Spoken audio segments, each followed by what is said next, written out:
소설 열국진해권 제25장 중원에 이는 전운. 문공이 주왕실의 반란을 정리하고 제환공의 뒤를 이은 패자가 되자 제효공은 배가 아팠다. 그는 아버지의 뒤를 이어 패자가 되고 싶었다. 그는 군사를 일으켜 노나라를 치러 간다. 노나라에서는 전희란 인물을 제효공에게 보내 군사를 돌리도록 만든다. 전희는 새치 혀로 제나라 군사를 돌아가게 만든다. 제나라가 돌아갔지만 노희공은 갑자기 쳐들어온 제나라를 용서할 수 없었다. 그는 초나라를 이용하여 제나라를 공격하는 계획을 세운다. 노나라의 공자 수와 장문중은 많은 뇌물을 가지고 초나라의 성득신을 찾아가 뇌물로 회유한다. 노희공은 노나라와 초나라가 힘을 합쳐 제나라를 치자고 제안하는 국서를 보내고 초성왕이 고민하자 성득신은 노나라의 의견에 따르도록 옆에서 입김을 넣는다. 초성왕이 군사를 이끌고 제나라를 치자 제나라는 초나라에 패하고 만다. 제효공은 아버지의 뒤를 이어 패자가 되려는 야심을 보였지만 실력이 없음이 드러나 제후들의 비웃음을 샀다. 초나라는 제와의 전투에서 이긴 후 남쪽의 여러 소국들을 병합하여 점차 강성해졌다. 초나라의 엄청난 발전에 기여한 투고거도가 나이가 많아서 벼슬에서 물러나고 그의 후임으로 성득신이 영윤에 임명된다. 성득신에 의해 군대가 정비되자 초성왕은 성득신을 초군 원수로 임명하고 정나라, 진나라, 채나라, 허나라의 군사를 동원하여 송나라를 쳐들어간다. 다급해진 송나라는 나라의 구원을 요청한다. 문공은 초나라와 송나라가 과거 어려울 때 도와준 나라라 어떻게 할지 고민한다. 호언은 진문공에게 멀리 있는 송나라를 도울 것이 아니라 초와 사이가 좋은 조나라와 위나라를 치면 그들을 돕기 위해 초나라가 송나라의 침입을 멈추고 달려올 것이라는 계책을 제안한다. 이에 진문공은 3만의 군사를 소집하고 원수의 급곡을 임명한다. 원수에 임명된 급곡은 군사를 훈련시켜 다음 해 위나라로 진군한다. 선진과 위주가 선발이 되어 오록의 위나라 성 앞으로 군사를 끌고 당도했다. 선진은 위나라 성 앞에 이르러 산과 들판에 수많은 깃발을 꽂도록 지시한다. 성 안에서 이 엄청난 숫자의 깃발을 본 위나라 군사는 겁을 먹고 도망치고 진군은 전투 한 번 하지 않고 오록을 점령한다. 오록을 점령한 진군은 조나라를 공격하기 시작한다. 조나라 조공공은 거짓 투항하는 계책을 쓰기로 하고 밤에 항복을 하겠다는 밀서를 보내지만 선진은 이 밀서의 내용이 함정이라 생각한다. 그래서 선진은 진문공과 체격이 비슷한 군사를 진문공으로 변장시키고 수레를 쌓인 피에게 끌도록 지시하고 조나라의 성으로 들어가게 한다. 조나라 성에서는 변장한 진문공을 진짜 진문공으로 알고 총공격을 감행하지만 함정임이 밝혀지고 진군과 조군이 처절하게 전투를 벌인다. 전투에서 진군이 승리로 막을 내린다. 제26장 진초대전. 송나라와 전쟁을 하던 초성왕에게 조나라와 위나라의 사자가 찾아와 진나라가 쳐들어왔다고 알린다. 진나라의 선진은 조나라와 위나라에게 초나라와의 관계를 끊으면 나라를 회복시켜주겠다고 제안한다. 조나라와 위나라는 진나라의 제안을 받아들여 초나라의 사신을 보내 관계를 단절하겠다고 선언한다. 이를 알게 된 초나라 장군 성득신은 송나라 휴양성을 공격하는 것을 멈추고 진나라의 전쟁을 벌이려고 한다. 성득신은 초성왕에게 허가를 받고 진나라와 전쟁을 하려고 하자 진나라에는 진목공이 파견한 진군과 제나라 군대와 송나라 군대까지 모여서 태세를 갖추었다. 진나라와 초나라가 전쟁을 앞두게 되자 진문공은 과거 망명하며 떠돌아 다닐 때 자신에게 잘 대접한 초성왕과의 약속을 떠올리고 그 약속에 따라 삼사를 퇴각한다. 그리고 전투가 시작되자 성득신의 초군은 대패하고 초나라로 돌아간다. 이 성복에서의 전투를 성복대전이라 부르는데 성복대전은 초군의 완패로 끝났다. 전쟁에서 패배한 성득신에게 초성왕은 자결을 명한다. 성득신은 혀를 깨물고 자결한다. 성득신을 추천한 투고거도는 병세가 악화되어 죽고 그 후로 초나라는 정변에 휩싸이게 된다. 제27장 중원의 영명을 떨치고 초와의 전쟁을 승리하고 돌아가는 진나라 군영에 주나라의 사자가 찾아온다. 형옹 땅의 펀토라는 넓은 곳에 제후들을 소집하고 천자를 맞이하라는 명이었다. 진문공은 편토에 임시 궁을 짓도록 하고 제후들을 소집했다. 송성공, 제소공, 정문공, 노희공, 진목공, 채장공, 아보, 주, 거와 진나라까지 모두 9나라의 제후가 모이고 다음 달엔 천자 주양왕이 찾아왔다. 주양왕은 왕이라 칭하는 오랑캐 초나라를 무찌른 진문공의 공을 치하하고 제후들과 동맹을 맺으라고 명한다. 사별의 맹세가 끝나고 진문공이 제후들의 맹주가 되어 춘추시대 두 번째 패자가 되었다. 19년 동안 천하를 유랑하며 떠돌던 중이가 군 위에 오른 지 8년 만에 패자가 되었다. 진문공은 과거에 유랑하던 시기에 자신을 문전박대한 정나라에 복수를 하고 싶었다. 마침 정나라가 다시 초나라와 왕래를 하기 시작했다. 진문공은 정나라를 치기 위해 진목공에게도 군사를 요청하여 두 나라의 군사가 정나라로 쳐들어갔다. 정나라에서는 진나라를 회유시킬 적임자를 찾는데 촉지무란 사람이 추천되었다. 촉지무는 정나라의 사신으로 나라의 군영으로 가서 슬피 울었다.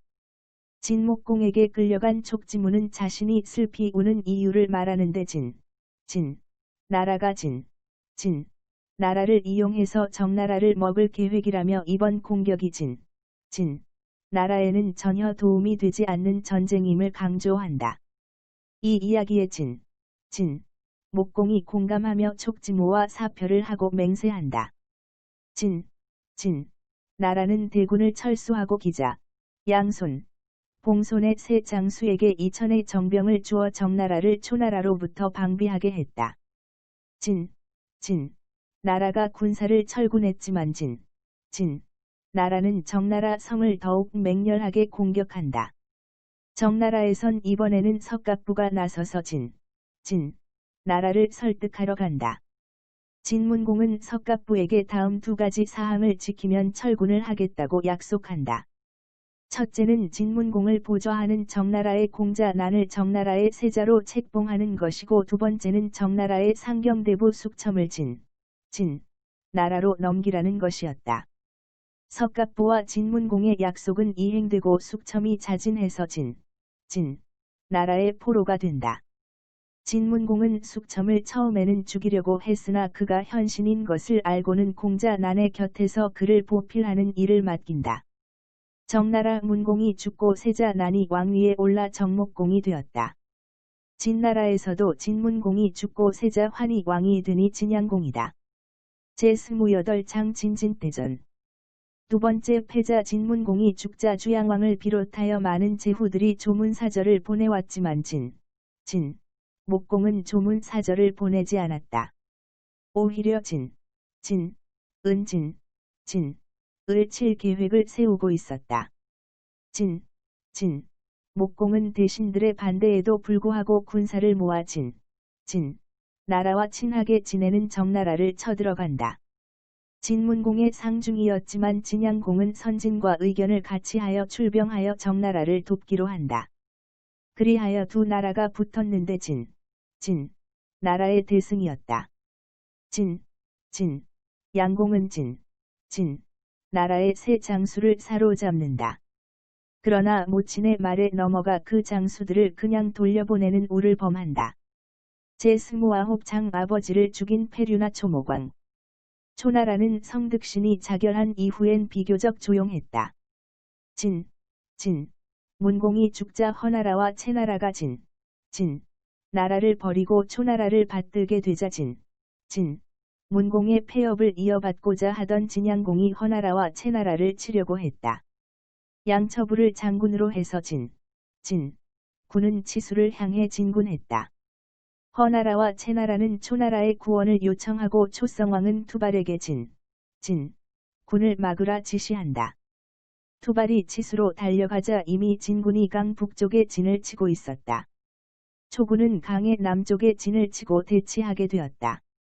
두 나라의 군사는 강을 건너는 중에 공격을 받을지도 몰라 도하를 할 수 없었다.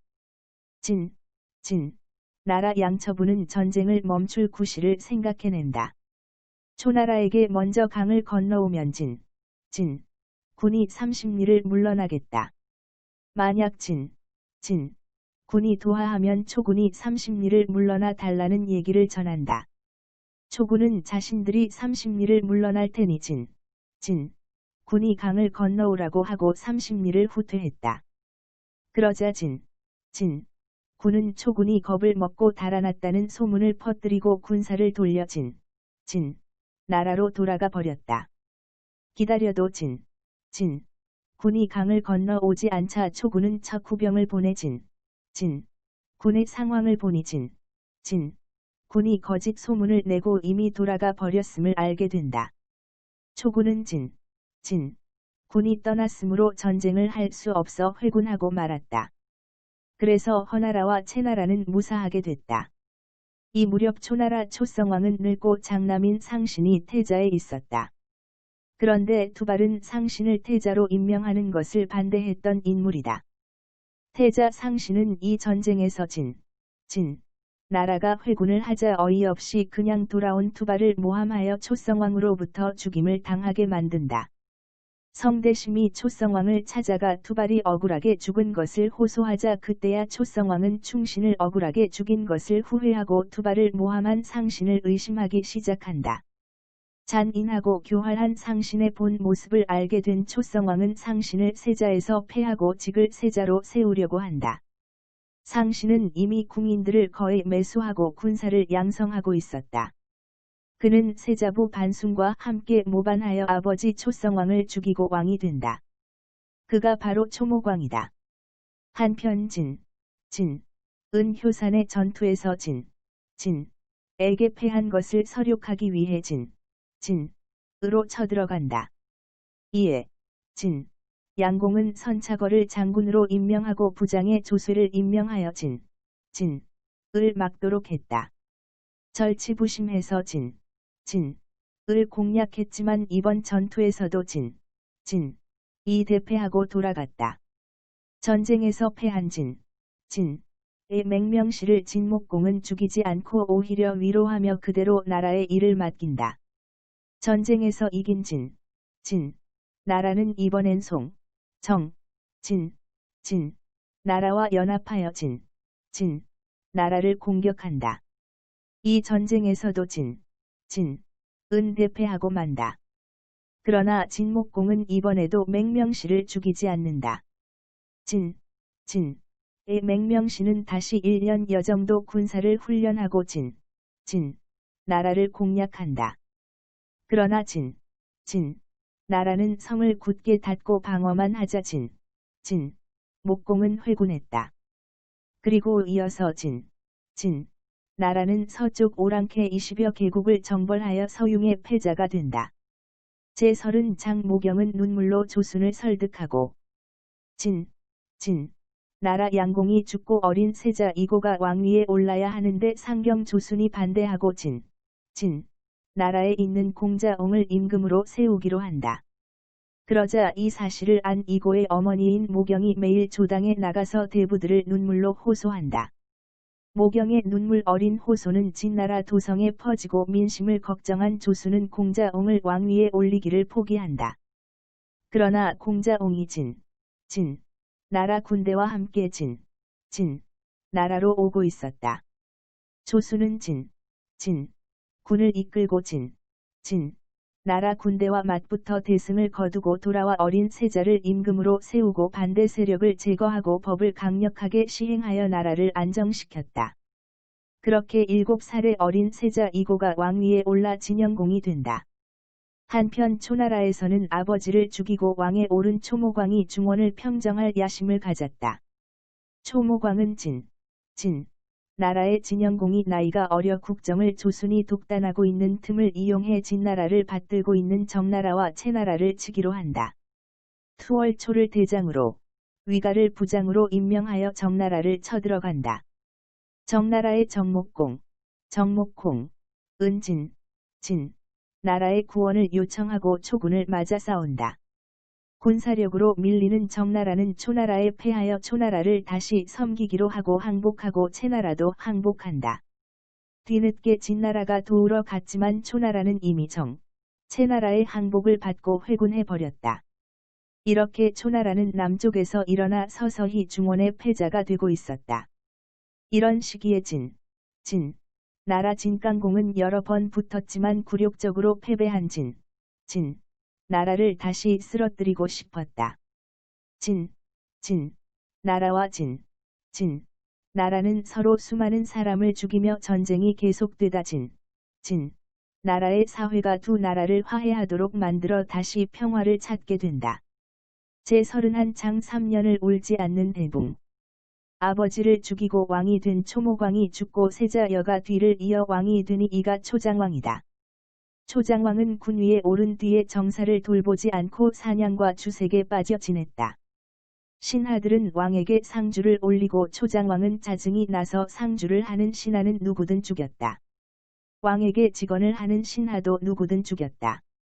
그렇게 3년이 흘렀고 대부 신무회가 초장왕을 찾아가 자신이 들은 이야기를 들려준다. 초나라 언덕 높은 곳에 한 마리의 새가 있는데 3년이 지나도 날지도 울지도 않는다는 이야기였다. 그리고 이 새가 무엇인지 아는지 묻는다. 이 이야기를 들은 초장왕은 그 새가 대붕이고 비록 3년을 날지도 울지도 않았지만 한 번 날개를 펴서 날면 하늘을 찌를 정도로 높이 날고 한 번 울기 시작하면 세상을 놀라게 할 것이라고 하며 신무회에게 때를 기다리라고 말한다. 그 후에 초장왕은 주색을 끊고 정사에 몰두하여 초나라를 중원에서 가장 강한 국가로 변모시킨다. 초나라가 강력하게 변모하는 동안 주변 국가들에서는 많은 일들이 일어난다. 그리고 나라에서 어머니 모경의 눈물 어린 호소로 왕위를 지키게 된 진영공은 성장하여 어른이 되었다. 진영공은 도안이의 손자인 도안고와 친하게 지냈다. 도안고는 진영공에게 주색을 알려준다. 주색에 빠져 지내던 진영공은 높은 누각을 짓고 그곳에서 궁녀들을 끼고 술을 즐겼다. 사람들은 임금이 높은 누각에서 술을 마시는 모습을 구경하고 있었는데 진영공은 재미로 궁녀들을 잡아서 밑으로 집어 던져 궁녀들을 무참히 죽인다. 그리고 또 어느 날에는 강소루의 아래에서 봄을 즐기는 백성들을 향해 활을 쏴 백성들을 살상하며 즐겼다. 잔인무도한 임금에게 조순은 직언을 하자 도안고는 조순을 죽일 계획을 세우고 자객으로 서예라는 인물을 보낸다. 그런데 서예는 조순이 새벽에 일찍 일어나 일을 준비하는 모습을 보고 저런 인물을 죽이면 안 되겠다고 생각하고 문 밖으로 가서 자기가 원래 조순을 죽이라 왔지만 차마 어진 재상을 죽일 수 없어 스스로 목숨을 끊는다며 벽에 머리를 박고 자살한다. 임금이 자신의 목숨을 노리고 있음을 알게 된 조순은 그래도 진영공에게 찾아간다. 진영공은 조순에게 칼을 구경시켜 달라고 해서 조순이 칼을 칼집에서 뽑는 순간 불경죄로 죽이려고 계획했다. 그 위험 상황에 조순으로부터 오래전에 도움을 받은 영첩이란 사내가 나타나 조순을 등에 업고 대궐을 탈출한다. 도망치는 길에 조순은 자신을 구하기 위해 군사들을 끌고 온 아들 조삭을 만나 함께 진나라 변방의 수양산으로 피신한다. 제32장 동호의 직필이 천추에 남다. 조순이 도망치자 진영공은 만족했다.